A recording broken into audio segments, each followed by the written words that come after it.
Таиланд пен Камбоджа шекарада атысты қайта бастап кетті. Олар бір кездері Трамптың көмегімен жасалған бітімді бұзды деп бір-бірін айыптап, соғыс жалғастырып жатыр. Толық айтып берейін.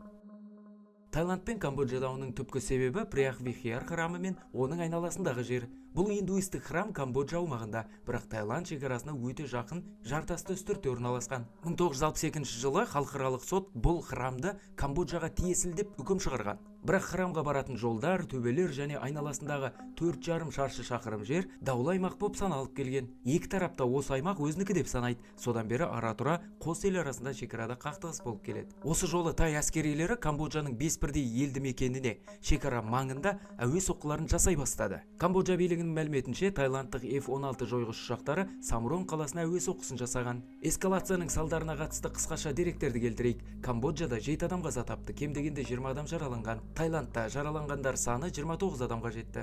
Камбоджада 54,5 мыңнан астам тұрғын үйлерін тастап кеткен. Таиландта 125 мыңнан астам адам эвакуациялық орталықтарға орналастырған. Таиланд Камбоджаны тыйым салынған жаяу әскерге қарсы миналарын қолданды деп айыптап отыр. Камбоджа бұған жауап ретінде Таиландты улағыш заттар қолданды деп мәлімдеуде. Камбоджаның Пурсат провинциясындағы тұрғын аймақтарда артиллериялық атқылаулар жалғасып жатыр. Айта кетейік, биыл шілде айында бұл екі ел арасында қақтығыс қайта қызған еді. Эскалация салдарынан ондаған адам қаза тапқан. Ал қазан айында атысты тоқтату туралы келісімге қол жеткізілген. Осы келісім жасалғаннан кейін Камбоджа билігі ақш президенті Дональд Трампты Нобельдің бейбітшілік сыйлығына ұсынылған еді. Алайда атыс қайта басталды. Тай сарбаздары жараланған мина жарылысынан кейін қайта күрделене түскен. Таиланд әскери теңіз күштері Камбоджа шекарасына жақын флот пен авиацияның қатысуымен операция бастаған. Ал ақш билігі бұл қақтығысты дереу тоқтатыңдар деп талап қойып отыр.